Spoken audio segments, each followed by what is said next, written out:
They say the mountains keep their secrets, that the fog which clings to the hollows of West Virginia isn't just weather, but memory. Memory of things that were never meant to be told. Tonight, I'm going to share with you one of those memories.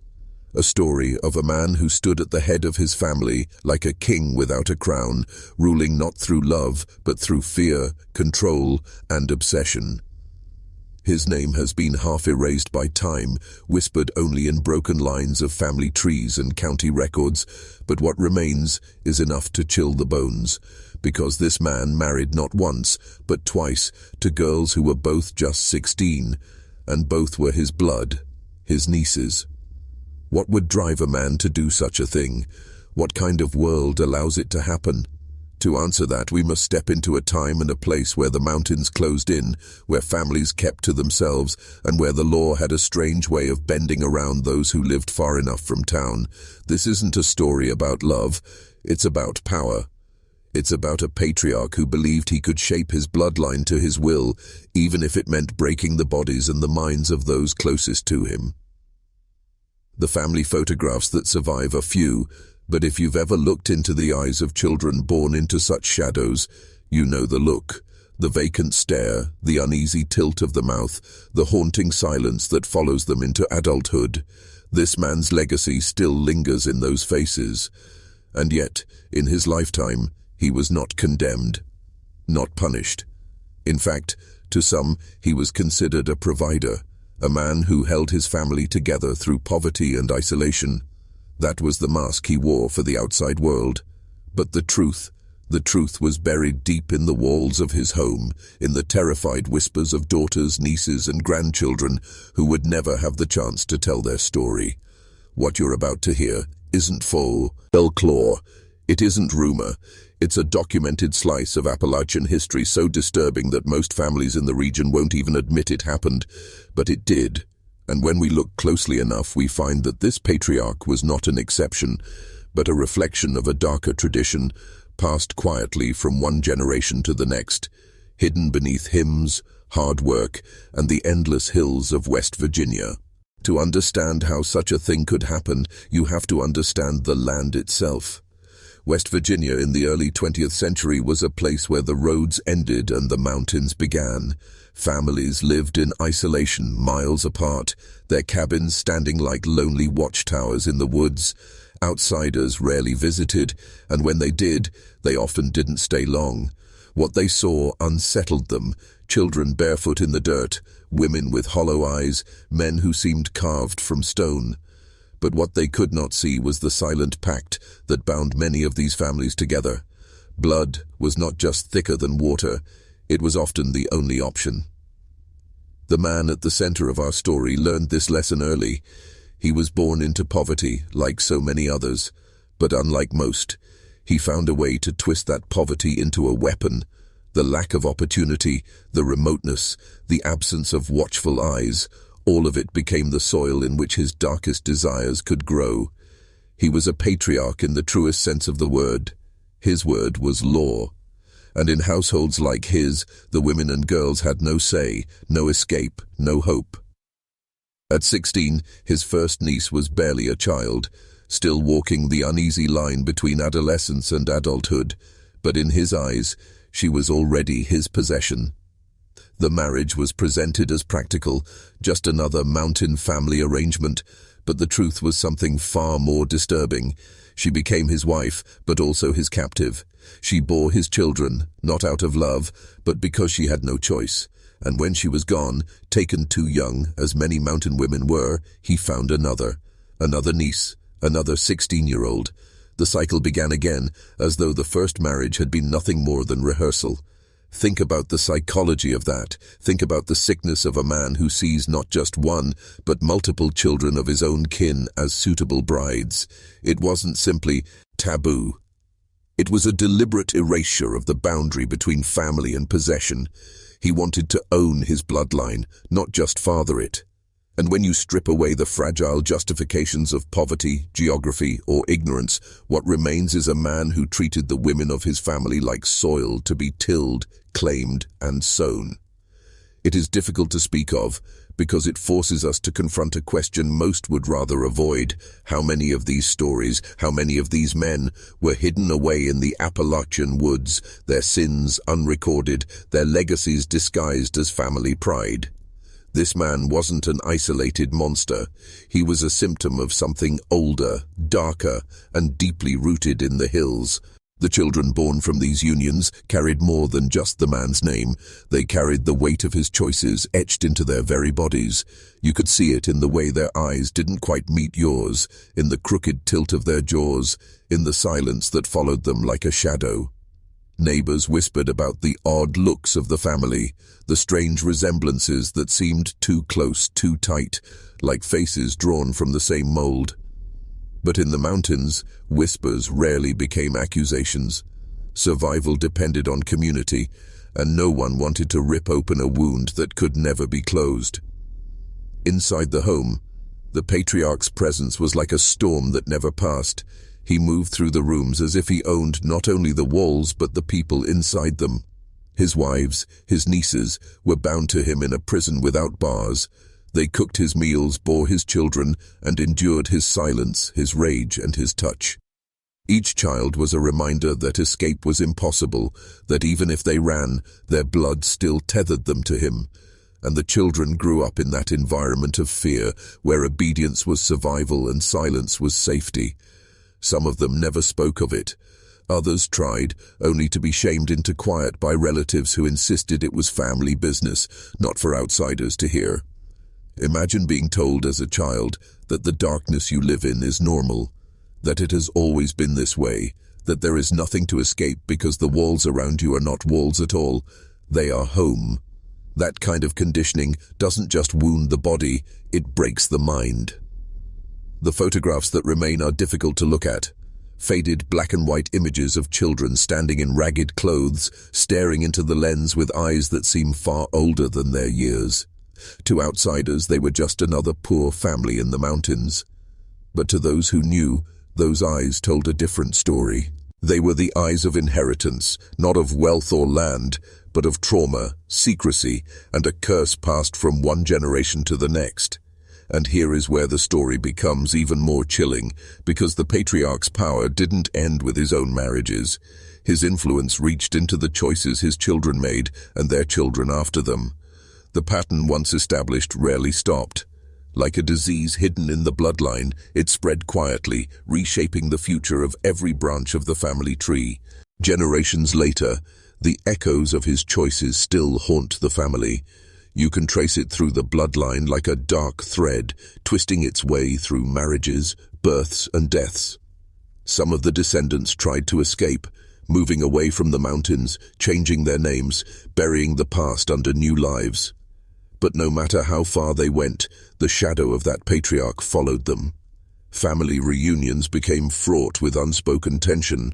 Old photographs were hidden, names were left out of stories, and children grew up sensing that something was deeply wrong, though no one would explain what.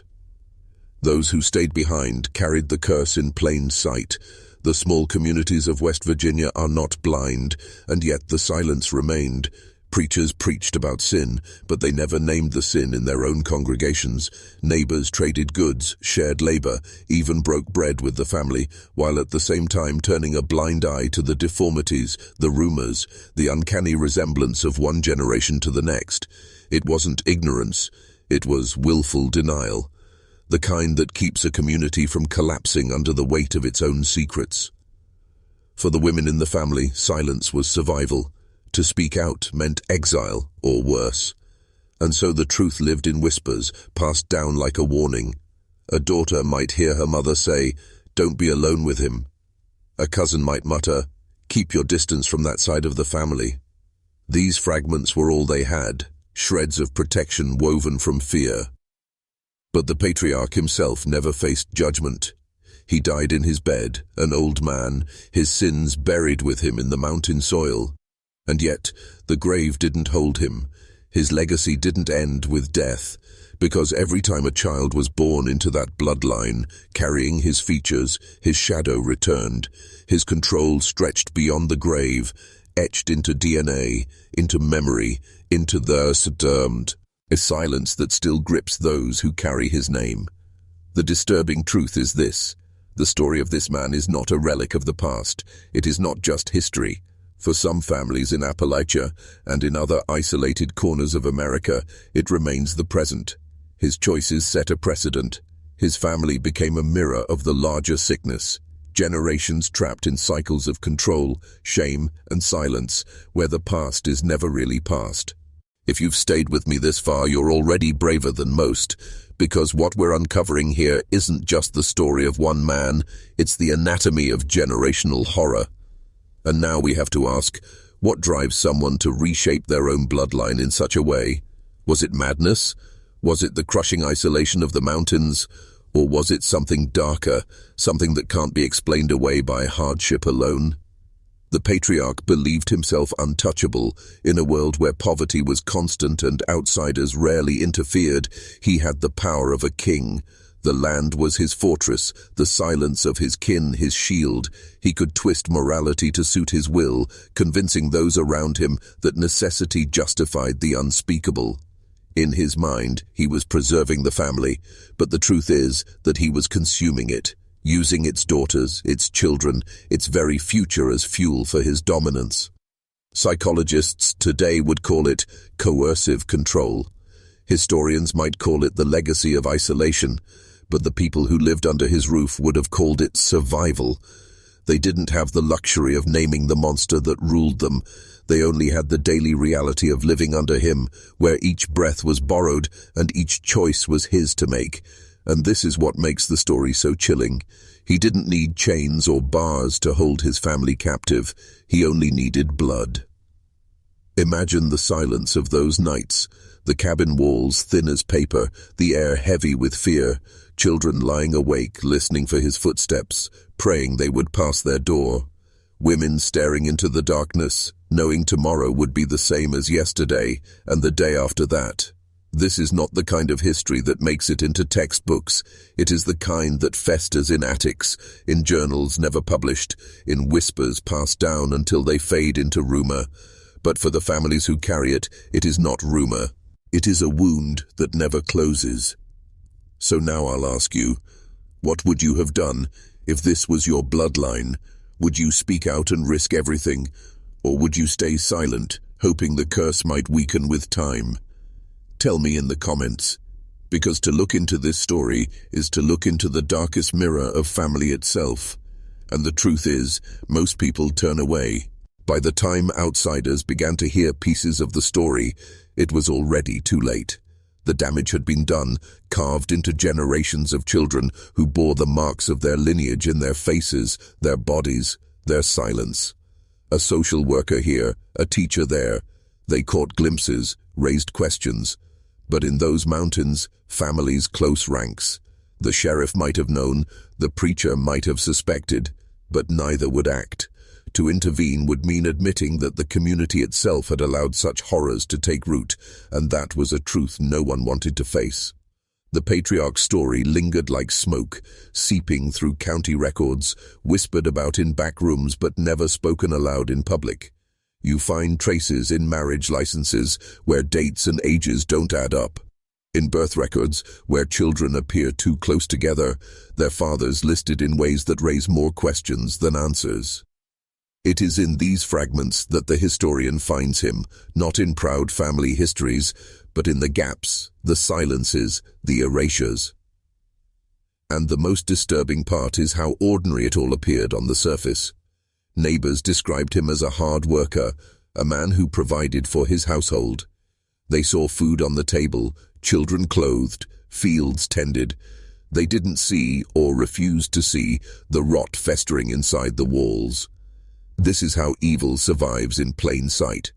Not through spectacle, but through camouflage. A man can commit the most unthinkable acts, and as long as he maintains the image of a family man, society will look the other way. For his descendants, this dual legacy, provider and predator, became a prison of its own. How do you carry a name that is tied to such darkness? How do you explain to your children that their very existence is the product of a wound that never healed? Some descendants chose silence, burying the past so deeply that even their grandchildren would never know the truth. Others whispered it in fragments, warnings disguised as family stories. But whether spoken or unspoken, the patriarch's shadow still stands in the family tree, a figure who refuses to disappear. And perhaps the most haunting truth is this: his story is not unique. Appalachia is filled with half-erased names, hidden unions and bloodlines tangled in ways no one wants to admit. For every patriarch we uncover, there are countless others still buried beneath the soil, waiting for someone to find them. The grave marker of the patriarch is small, almost forgettable. Weathered stone, a name carved shallowly, dates worn by rain and moss. To the casual passerby, it's just another forgotten grave in the hills of West Virginia. But to those who know, it is not just a resting place, it is a reminder of what one man's choices can do to a family, to a community, to generations unborn.